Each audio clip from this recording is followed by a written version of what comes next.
जेते मारिले जलधन मलानी कार्तिक नारद कहला प्रभु आंकर सतीत्व नष्ट न कले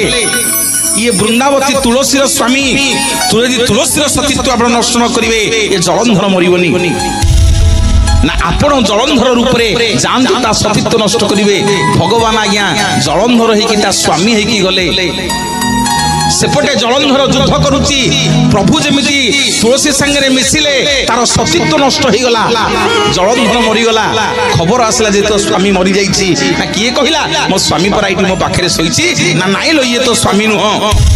एठी देखे तो स्वामी भगवान तांग असल रूप दर्शन देले कहले ठाकुरे इमितिका दियो तमे राति दिन तुमको पूजा करूथली तुमको डाकुथली तमरी ना रे मु सतीत्व अर्जन करथली आज मोरी सतीत्व तमे नष्ट करतलो ठाकुरे छी छी धिक्क ये जीवन धिक्क तम पतित पावन बानाकू धिक्क तम बड़ पणिया को धिक्क भगवान आपनकू नये प्रजापति कोन एत कथा कहूछु ना मु नारीटा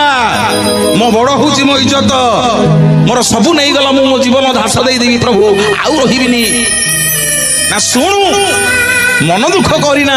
ए जुगरे नुह ना केबे ना काली जते बेले कली जुगरे जगन्नाथ ही अवतार नेबी तू मो मथारे बसिबू समग्र जगत देखिबो तू मो मथारे बसिचू मु तते मथारे मुंडेई समग्र जगत कहिबो देख रे देखो तुलसी मांकू मुंडेई छंती जगन्नाथ महाप्रभु।